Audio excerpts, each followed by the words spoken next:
In the depths of human existence lies a mysterious realm that has captivated our imagination for centuries, the enigmatic realm beyond death. Throughout time, countless individuals have journeyed to the brink of mortality, only to return with astonishing tales to share. Welcome to After Death, a groundbreaking video series that delves into the extraordinary phenomenon of near-death experiences. This is the near-death experience of Nicole Kerr. Hi, my name is Nicole Kerr, and I'm a near-death experiencer survivor. Not once, not twice, but 3 times. And this happened when I was 19 years old and I was in the Air Force Academy. So I want to tell you straight off that the message that I got was to not be afraid of death. So that's what we're going to talk about today. Now, you may look at me and you go, wow, you were in the military? And I thought, whoa, what was I doing in the military? And the reason I was in the military was because I am a recovering people pleaser, okay? And I went there because my dad was a graduate and he wanted one of us kids to go there and follow in his footsteps. And they had just admitted women to the service academy. So I was in one of the first classes. Now, I can tell you, once I got out there, I knew within the first couple of days that I was not in the right place. But we have a philosophy in our family: we don't quit. We stick with something. We don't fail. Very much that mindset of you just, once you commit to something, you stick with it. So even though I knew I was in the wrong place and I was struggling through the academy, I stayed with it and I somehow made it through the first year, started the second year, but I knew that I still wanted to quit deep down, but I just didn't have, I just would feel too much shame and embarrassment and humiliation if I did that. So I just kept at it, and my soul knew that I was in the wrong place. And it got to the point where things were getting tougher for me. And I lived in fear and terror every single day, actually, since I walked through the ramp of the Bring Me Men ramp. But it started to just escalate. And so we started the second year. We had a squadron party, and I was one of the last to leave. And I left, since we are not allowed to have cars until we're juniors or seniors, I got a ride home with a senior. He was in my squadron, but I didn't know him. And so I was a passenger, and he had, the Air Force had been supplying alcohol to the event. They actually broke their own laws. And anyhow, people had been drinking, and I knew that he had been drinking, but I didn't know how much. And so we get in the car. It was a Corvette, 1965 Corvette convertible. And for the first time in my life, I thought, I'm going to have some fun, because I had never dated. I had never, I was just really brought up in a very conservative, very religious, very protective environment at my house. And so I thought, I'll just go with this. And he said, let's stop and have a couple of beers. And I said, okay, just so long as we get back to the academy by 7:35, because we had a curfew. And so we went and stopped and had a couple. I had 2 beers, the first beers I'd had. He asked me if I wanted to smoke a cigarette. And I said, yeah, okay. I tried that. And then when we left, I remember the bartender asking him if he was okay to drive. And he said, yeah. And he got in the car and he wanted to stop and watch the sunset over the Rocky Mountains. Now, here's the point where I didn't really realize that he had a whole different agenda when he said yes to me getting in his car. He wanted to make out, so kind of get the girl drunk and then make out. And I had no clue about that. I really thought we were just going to go back to the academy. So needless to say, we went, and we stopped and we looked at the sunset of the Rocky Mountains. He tried to kiss me, and I was just like, no, let's get back. And the next thing I remembered, we were getting back on the road, and I woke up in the ICU unit at Penrose Community Hospital. And so I never made it back to the Air Force Academy. And what I can piece together later, because I was pronounced dead at the scene. And I have it from my medical records, I have it from the district attorney's report, and I have it from my memory coming back 19 years later. So the only thing that I remembered for 19 years was this bright white light, this like tunnel that was just absolutely brilliant. And it wasn't like a light that blinds you, like a camera light or a deer in the headlight. I was just like an astronaut floating in outer space. It was such a comforting white light that I was in. And so that was all that I remembered for 19 years. And so I actually had the paramedic that was at the scene that revived me. He came back to my hospital room 10 weeks after the accident and told me what had happened. So when he got to the scene, it was out in Monument, Colorado. So it was at a park, a house with some people in it. They heard it. They came out. They checked me. They could not get any vitals on me. So they went in and got a blanket and covered me up and called 911. The driver was conscious. He had some injuries on his back. And so when the paramedics got there, it was between 10 to 13 minutes later. So I was, quote, clinically dead for that amount of time. So when he pulled the blanket off of me, he couldn't get any vitals on me. So he wound up doing something called a sternal knuckle press, which is designed to elicit pain in the body. And when he did that, my right eye flinched and the pupil dilated. And what happened at that point, Mark, was that my soul, which had flown out of my body upon impact with the crash, it came back in through my eye. And some of you may have heard this phrase, our eyes are the window to the soul. And it came back in through my eye. And at that point, he was able to get a blood pressure reading on me of 60/0. Now that is still pretty grim, but because a normal blood pressure reading is anywhere from 120 to 130/80. And so, needless to say, I had multiple injuries. My left foot was amputated. My right wrist was severed. My pelvis was broken on both sides. I had a 4th-degree laceration in between my anal and sphincter, and I had a severe road burn on the side of my face from skidding along the pavement. Okay, so those were the obvious injuries. So they got these mass pads on me, which pushed all the blood up to my organs in order to save me, put my foot on the gurney and got me to the nearest community hospital, not a trauma hospital. And at that point, it was just, they did CPR all the way to the hospital. And then he said, we just, we handed you over to the surgeon. And he said, I didn't think you were going to make it. And he said, neither did the surgeon when I talked to her later. And so at that point, they were just trying to stabilize me. And it took them the entire night to get me stable in the operating room. So I didn't wake up till the next morning around 7:30 or 8, something like that. So I was out for at least 12 hours unconscious. And so that was the actual accident. The car had hit a boulder. He was speeding and he flipped, the car flipped over and landed on its top. It did not have seat belts. We were thrown out. That turned out to save our lives. Okay. That's the only instance I would tell you never to wear a seatbelt. Okay. If you're in a convertible that has no kind of protection on it, because if it lands on its top, you're going to be crushed. So we were both thrown out of it.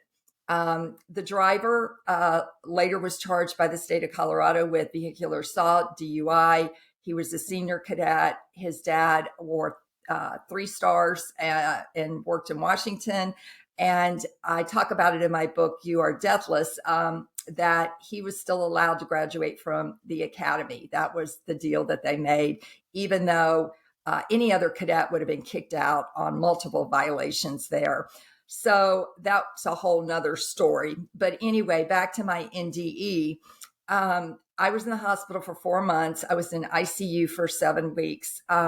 The second near-death experience I had was 2 weeks into the hospital when I was really, really still touch and go. I mean, every day it was, is Nicole going to make it? Is Nicole not going to make it? I had 3 different infections set in that they could not diagnose. So I had 9 different specialists. So they called in a specialist from Denver, and they took me into the OR. And I just remembered this near-death experience this past April. And I wrote it in a blog on my website, which you can find at www.nicolekerr.com. And what happened was my husband and I were flying from Charlotte, North Carolina to New Orleans, and the plane was experiencing turbulence the entire time. Now, we were in first class, thank you, but I had a panic attack. Okay. And if any of you have ever had a panic attack, the first thing they tell you is breathe. Okay. Deep breaths. Well, I'm in an airplane and I can't get enough air. I've got the vent turned on and there's not a lot of air coming in and I can't get out of the plane. And so that triggered my memory of exactly what happened in the operating room that afternoon. And I had known from the hospital notes and I'd known from the doctor telling me and my parents telling me that they had lost me that day.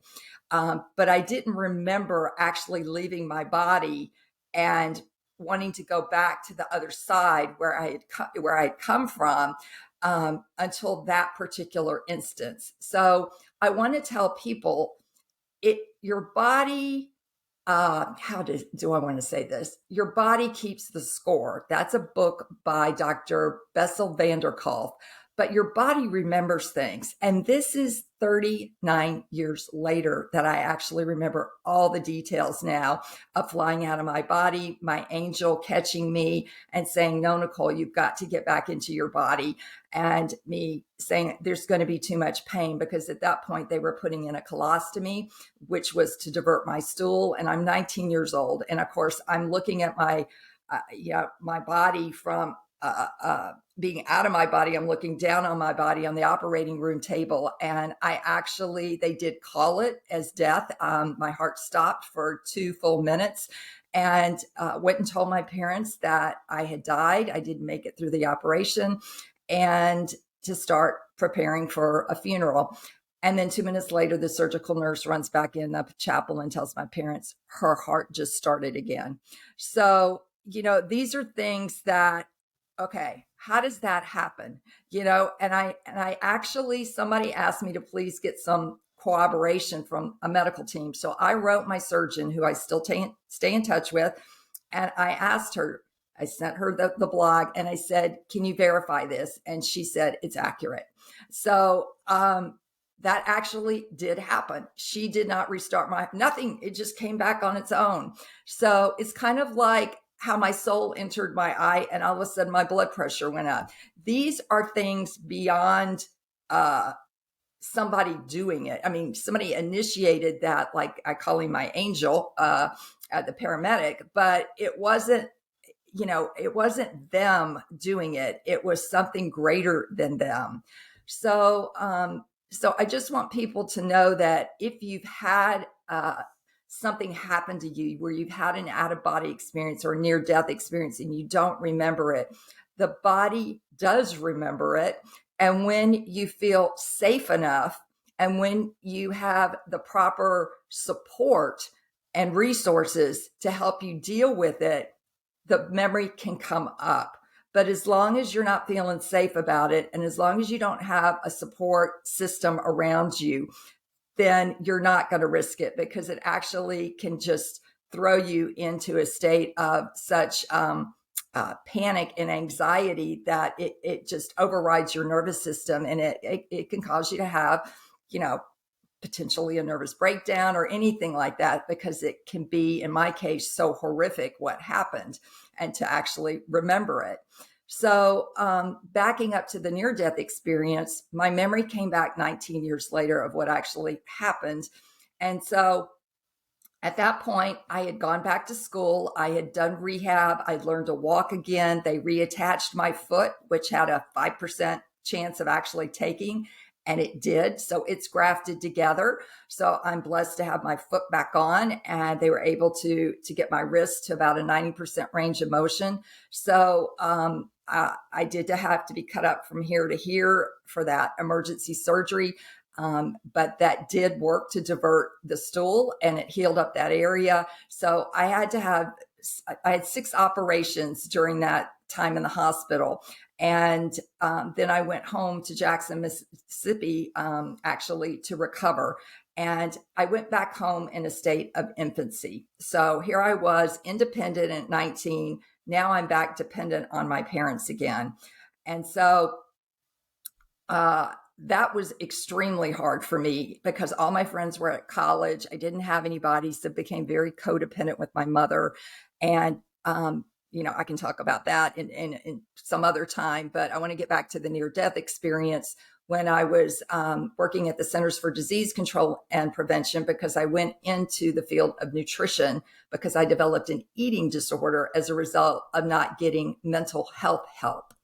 The doctor told my parents that Nicole has been through a lot of trauma. She needs, in addition to rehab, she needs to see a psychiatrist and a psychologist. And my family is very religious, raised Southern Baptist and Lutheran, and they looked at the doctor and said, Jesus is our psychiatrist. She will be just fine. And I was anything but fine. And anybody that has been through trauma knows that if you don't get those trauma wounds healed, your body will compensate in an unhealthy way. So my body compensated in something back in the 80s called compulsive overeating. And today it's known as binge eating disorder. And I suffered with that for 20 years. And so that's why I went into nutrition, to try to fix myself. Okay. Well, I go and get a master's in it and my registered dietitian. And then I realized, okay, I know all this stuff about food, but it didn't fix me because this is emotional. This is pain. This is repressed emotions. This is repressed feelings that I never wanted to feel. And so, it's been a journey that's taken me a long time, 40 years, to figure out all these different pieces. But I went on with my life, got a job at the CDC. And then I went to work one day, stopped by Starbucks, got my usual coffee, and it wasn't the caffeine, but all of a sudden my memory just was like, I remembered exactly how I was sitting in the Corvette convertible. My foot was up on the dashboard. My other leg was crossed over. And when the car hit the boulder, my side of the car hit it, and I flew out through the windshield, which cut up all the insides of my leg, which sliced my foot, and my side was this arm got severed, was hitting the car on the side of the car, when I say the door. And so I remember flying out, and then instead of going to work, I went to my chiropractor who did body work, and he fit me in a schedule. And he said, Nicole, these are repressed memories and they're coming up now. And he said, you just need to breathe through them and just let them come through. So he worked with me that day and got me to the point. And I describe it in my book in a lot more detail, but I'm just giving you the kind of big picture here. I froze when I flew out of the car. I froze in the air. At that moment, I called him Casper the Ghost because I didn't know who else to call it. It just reminded me of Casper the Friendly Ghost. Came down, and it was a he, and he was somebody in his 30s. It was an angel form, and he took me up to this space. You may want to call it heaven. You may want to call it whatever but I went up, and there were all these other beings up there. There were angels, there were spirit guides, and they were all communicating with each other. And I was able to understand them. Now, Mark, they're not talking English, okay? Because I am in my soul form. And you have to remember, when you die, you have an energy body. And that energy body cracks from the top all the way down. And your spirit flies out of you. And that is why I talk about 10 common lessons from near-death experiencers. The first one is you do not die. And that's the title of my book, You're Deathless, because your soul, your spirit is what lives on. That breath that keeps us, when you on a winter day, when you see that breath exhaled, that is energy, and we are all energy. And that is your spirit form, your soul form. And when you take that breath away, all you have is a corpse. And that is exactly what I saw from the other side. And I could see now, we don't have eyes like we have eyes here on the other side. Okay. It's kind of like, uh, think the Bionic Man, $6 Million Man. Maybe you're too young to remember him, but it was an eye that it could do things that other eyes couldn't do. It could see things. You could see through the dark. It was, it's like a translucent eye that can see everything going on at once. Okay. So I could actually see my body in the ditch from where I was up there. And the conversation that was going on next to me was between two angels. And they were saying that we, meaning the people here on earth, all we have to do is ask for their help, meaning the angels' help, and the angels will help us. Okay. They're not going to interfere because of something called free will. We have choices. And so they wanted me to hear that message and bring it back so that people know that every single one of us has a guardian angel. We were given a guardian angel when we incarnated, when we were born. Some of us have more. And that guardian angel is going to be with you until you pass over. Now, the thing is most of us don't have any clue that we have an angel, more or less a relationship with that angel. So they want us to start asking them, the angelic realm, for help with things, and not just when you're in a crisis situation and start praying for help. It's about a relationship. And I tell people will say, they hear that people ask the angels for a parking space. And that seems so stupid to bother an angel about a parking space.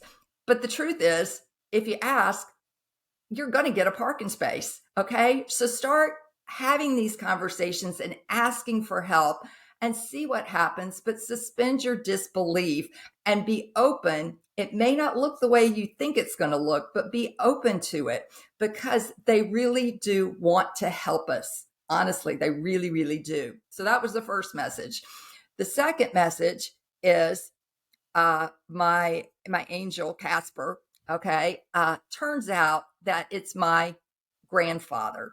Now, I didn't get this piece until August, and people will tell you in near-death experiences, a lot of them, when they have it, they will see deceased loved ones. Okay, I couldn't say that because I just saw Casper the ghost, and I remembered Casper the ghost. Well, last August, right after my book was published, I'm sitting meditating, and Mark, I start smelling cigar smoke. Okay, now nobody in my family smokes, more or less cigars. In fact, me coming back, having had a near death, I'm highly sensitive to alcohol, to any kind of toxins, to smoke, to noise. I'm just hypersensitive from coming back. And which is hard because my husband's a musician and he makes a lot of noise. But anyway, that's aside. And I smell this cigar smoke and I'm like, oh my God, where's that coming from? And then I hear this voice calling my name, and I'm going, who are you? And it's like, this is your grandfather, James, on my father's side. And I was the one that picked you up and took you to the other side. I was Casper the friendly ghost. And I was just blown away, Mark, because ironically, the driver turned out to be an alcoholic. And my grandfather was an alcoholic when he was on Earth. Now, when you cross over to the other side, none of that carries over. Okay. That was just your story here on Earth. But he was in his 30s. And so I was like, oh my gosh, I had it right. I had a male, I had it in the 30s. I just didn't know it was my grandfather.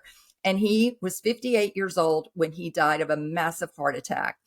And he died in mid-August. And I was 58 years old last mid-August. And he said, now is the time to tell you it was me. And I was like, well, couldn't you have told me that before I put the book out? But anyway, that's all another story. But I'm telling you, you do see deceased loved ones. And that is real. And today he is with me, and he told me that he would be with me throughout the rest of my life here on Earth until I cross over. So I've got I call him my military angel, James. He is with me all the time. And it's such a comfort because he was there in the operating room with me. He said, I was the one that caught you, and I was trying to go back to the other side. That's where I wanted to go, to that beautiful space with colors that you can't even imagine. They're not in the Crayola color box. Okay. That's what, 100 and something colors. You got to think beyond that. The colors are just amazing. The music, it's just such I know in our culture, writers write about death as doom and gloom, and death has a cloud of depression and negativity around it throughout our culture and society. But my own experience of going to the other side, along with hundreds of thousands of other people that have it, it's 100% different.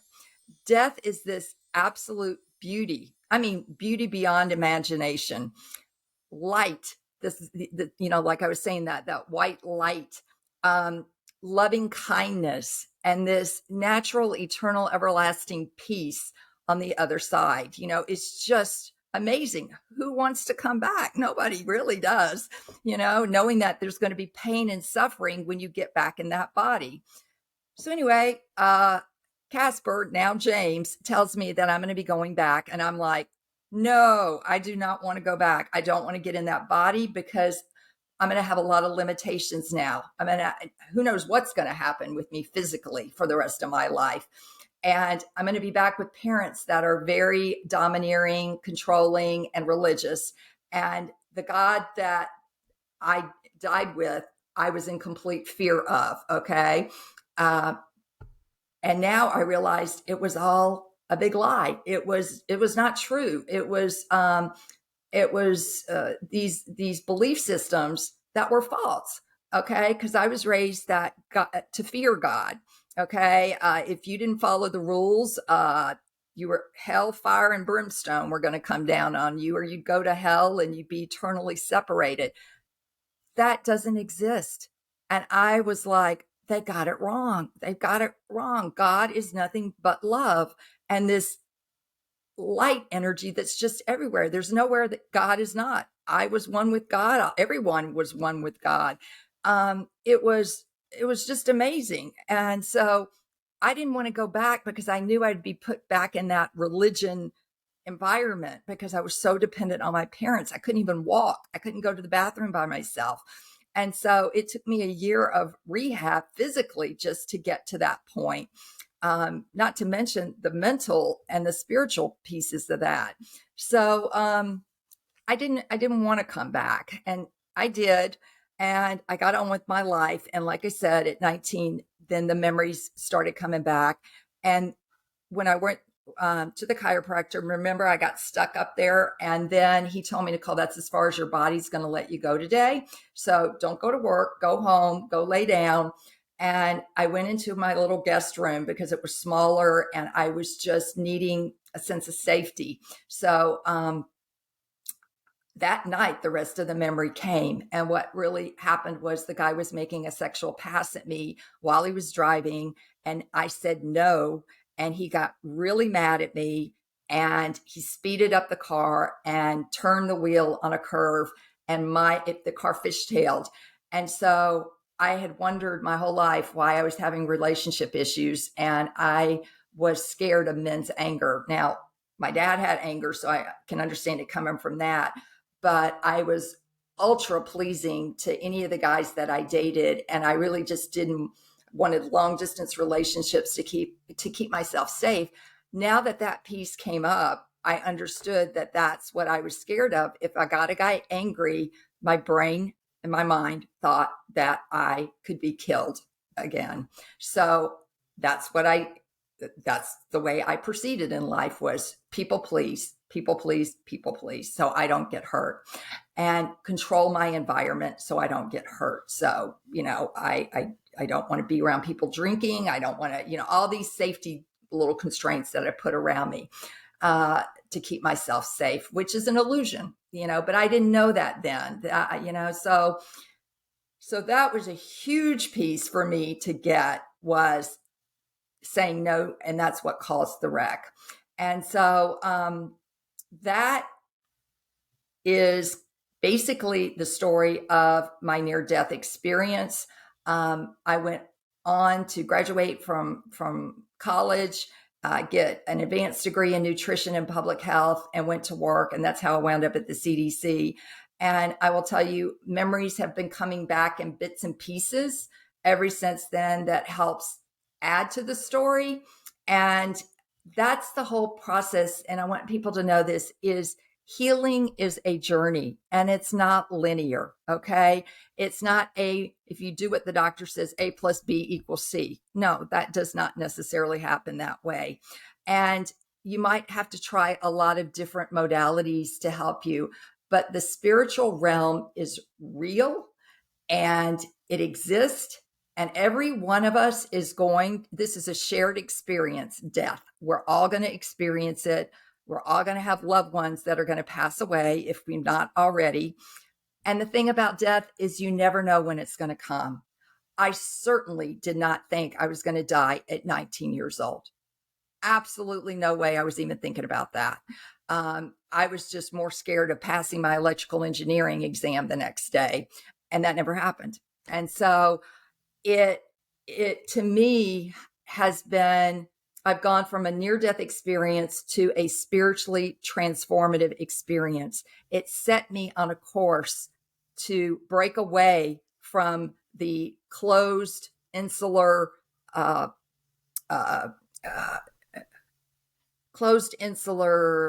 bubble that I was raised in. And I have been on this healing journey now for 40 years. And it's taken me this long to align my body, my mind, my soul, spirit, and to align them and be grounded and to know without a shadow of a doubt my truth. And it is powerful.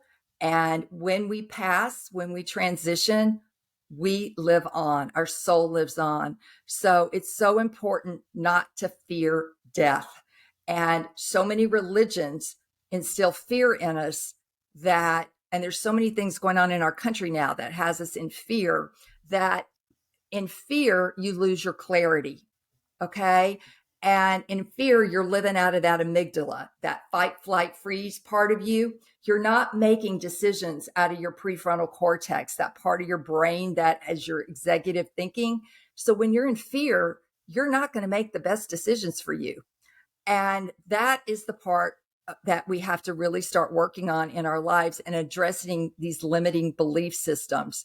And I will tell you, your beliefs about God shape your relationship with death. And on that note, I will say the end for right now.